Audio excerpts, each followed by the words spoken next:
Hi, this is Marek from Tryb Solo. Today I'd like to show you a small game called Light in the Dark. It's a game released by Archona Games. Thanks for sending it for review. And this game is set in the PEST universe. PEST is another game from Archona Games that they successfully funded on Kickstarter this year. But this one is a small one, an adventure game, dungeon crawler type of game for solo player only.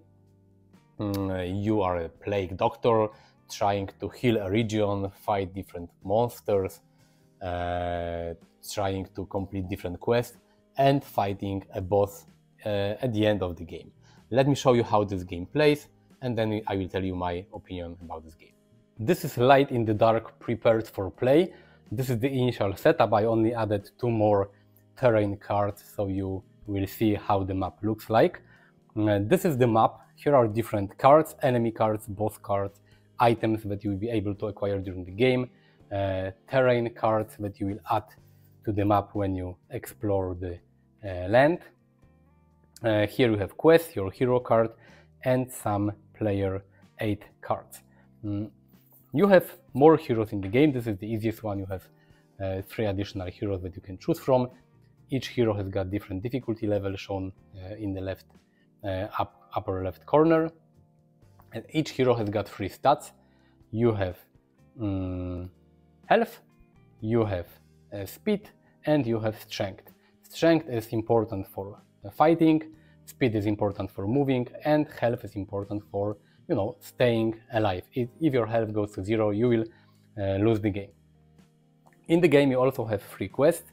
You always have a starting quest, you also always have a middle quest, and the end quest.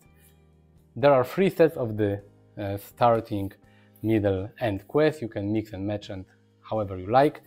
Each quest shows you what you have to do in order to score victory points from this quest. The higher the number here with the crown, the more difficult the quest will be to complete. So this is another way to adjust the difficulty of the game by choosing different quests or by choosing a different hero. You also have this card where you will track your actions, you will track enemy phase. Here you will track life points of your enemies during combat, and here you have the stats of 4 enemies that you can encounter in the game. You have cultists, giants, bandits, and wolves. They also have life points, speed points, strength, and here is the reward that you get if you manage to kill the specific type of the enemy. Each round of the game, there are 20 rounds. You have 20 rounds to find the boss and to kill it. The boss is hidden somewhere. There's a boss card somewhere in the lower part of this terrain cards.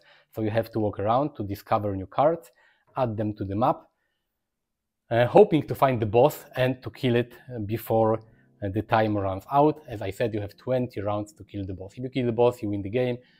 If you don't kill the boss during 20 rounds, you lose the game. If you lose all your life points, you will also lose the game. If you kill the boss, you will count your victory points from your character cards, from the different quests that you take. And if you manage to kill the boss before the 20th round, for each round below 20, you will get additional victory points. So the faster you kill the boss, the more points you will get. But your ultimate goal is to kill the boss. You have the map, and each round you have 3 actions. Each action starts with movement.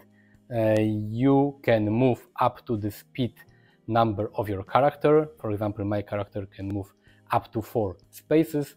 One space on the map costs 1 speed point. If you go to a border, you can try to explore and to add new terrain cards. It costs additional movement point. After you move, you can do one of the optional actions. You can fight an enemy, you can heal a village, you can gather a herb if you are standing on a herb token, or if you are standing on item token, you can take random item from the item decks. There are different items that will help you during your quest. Sometimes they will damage your enemy, or sometimes they will give you additional health points. Different items. You can carry up to 2 items in the game. So you have to move. After your first movement, you can do the optional action. Then you can move the second time, do the optional action. You can move the third time, do the optional action, and then there is the enemy phase. You have villages on the map. I will show you a terrain card. When you discover a new terrain card, you have to populate it with tokens. You have to place village token on a village. You have to place item token on an item. If there is a herb icon, you have to put a herb token. If there is an enemy, the red icon here, you have to add random enemy. You take the top card from the enemy deck and you add specific type of enemy to the card. So here we have, for example, the Crimson Bandit, and here we have a wolf pack, so we'll add wolves. And this is a terrain card that you add to the map, to the space where you were standing when you discovered the card. You cannot move through villages unless you heal them. This is why you have to heal villages, because sometimes they are in your way and you cannot move through them unless you heal them. Items are important because you can get new items, but remember, you can have up to 2. If you have more than 2, you have to discard one of the items you have. And you have enemies. If you end your movement adjacent to an enemy, you have to fight with this enemy. The fight is, until one side dies. So you have to kill your enemy or the enemy kills you. This is when the fight ends. After your turn, after your free movement actions and optional actions, is the enemy phase. All enemies will try to move towards your hero. This is the speed of each of the enemies. They will move from right to left, so cultists, giants, then bandits, and then wolves. And they will try to get close to your hero, and they will try to attack your hero and kill you, because this is what they do. How the combat looks like. When you end your movement adjacent to an enemy, or an enemy ends his movement adjacent to your character, you have to roll 4 dice. The white dice are for your hero, the black dice are for your enemy. You have to roll the dice and you have to calculate the total strength. It's 2 plus 6 for the enemy, 2 plus 6 for us, so you both have 8 strength. Let's say I was fighting with the wolves, for example. I have to take a look at this card, and it tells me that wolves get 1 additional strength, so it's 8 plus 1, it's 9. Then I look at my hero, I have 2 strength, so it's 8 plus 2 is 10. I have 10 strength, the wolves, they have 9, I have more, I have dealt 1 damage to the wolves. Because the wolves, they have only 1 life point, they will die, and I will get 1 additional health point for my hero. If I have more strength than the enemy, or if we both are tied, I can deal a damage. If the enemy has got more strength, he deals damage to me. If an enemy deals damage to the hero, you have to lower 1 stat of your choice. But remember, health, if health goes to 0, you lose the game. Movement is important to move, and strength is important to fight. So it's up to you which stat you have to lower, but it will have consequences on the game.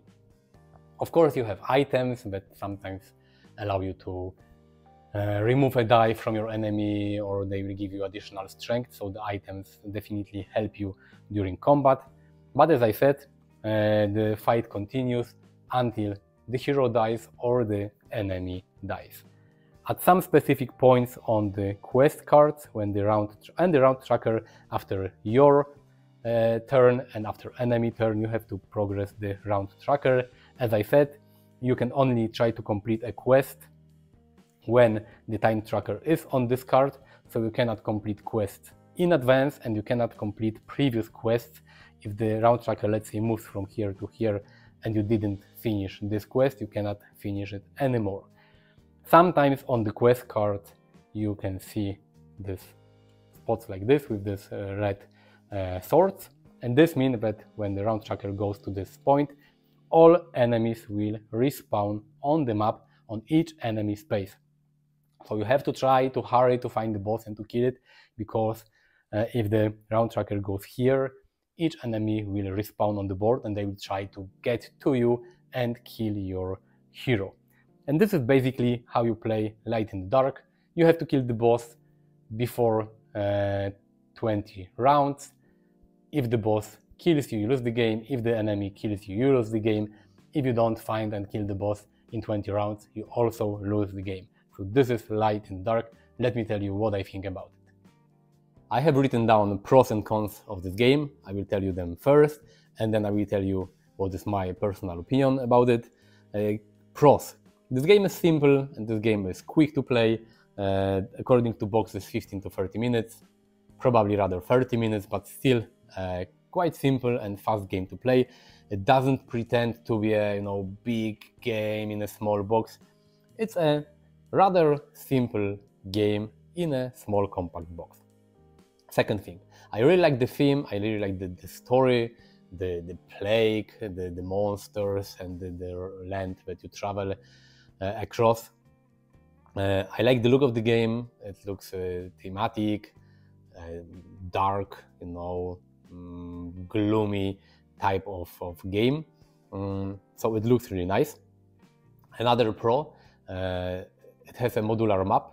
So every time you play the game, the area will look different because each time you go to a border of a terrain card, you will add new terrain to the map.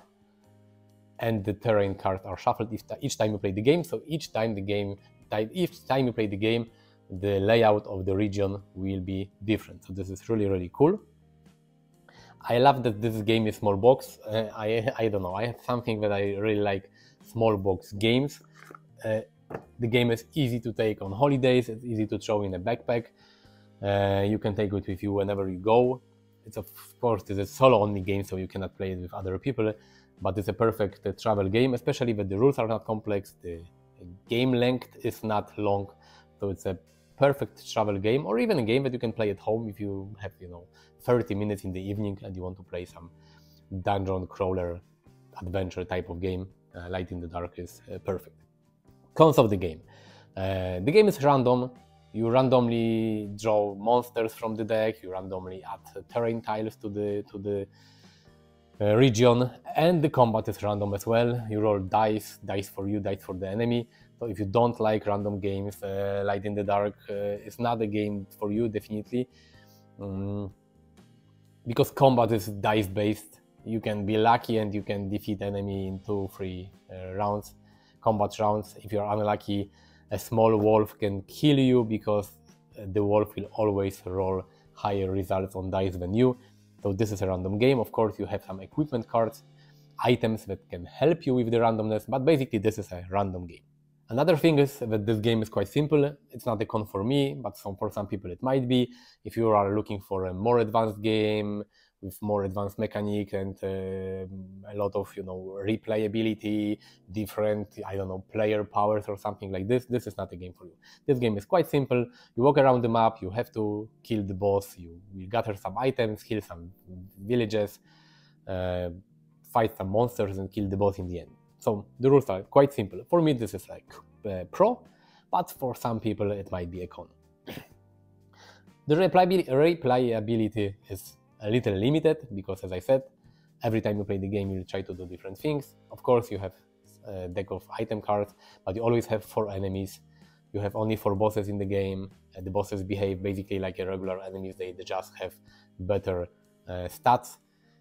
So each time that you play the game you will do more or less the same things, but just the layout of the region will be different. But again, this is not a game that you will play every night, every day for 30 days straight. This is like a game for me that I will play from time to time, or I will play when I go somewhere, or I will play when I have less time. It's not a game that I will play 7 days a week and 30 days per month. So the replayability for me is not a problem. It's a simple, small box, compact game that is fun to play. And this is only a solo game. For me, this is a big pro.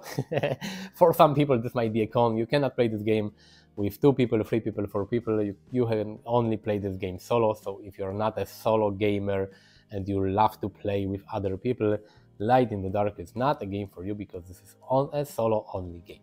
So my pros and cons. I really like Light in the Dark. I mostly like this game for its simplicity, easy to learn rules, quick gameplay, and not overcomplicated rules. This is a problem I have with Tiny Epic series of games. The first Tiny Epic games were simple, quick to play, quick to set up, and they had easy rules. The latest Tiny Epic games, even though they are in small box, they require a lot of space on the table. They have overcomplicated rules like Tiny Epic Dungeons, and even though they are in small box, they pretend to be a big games. This game is what you see: a fun dungeon crawler adventure game for solo player that plays in 30 minutes. That has simple rules, looks great, and you can always take it with you wherever you go because the box is quite small. So I really like Light in the Dark. This game will stay on my shelf with other small box games that I like. I like small games. I also like big games, but I also like small games. Maybe I don't like medium games. I don't know. But I will leave link to Archona Games website in the description of this video. I will also leave links to my Instagram, Facebook, and Twitter. Visit me if you like. You will find a lot of cool photos of games that can be played solo. Thank you for watching. Click the like button if you like this video. Subscribe to my channel as well. Thank you. See you next time. Bye.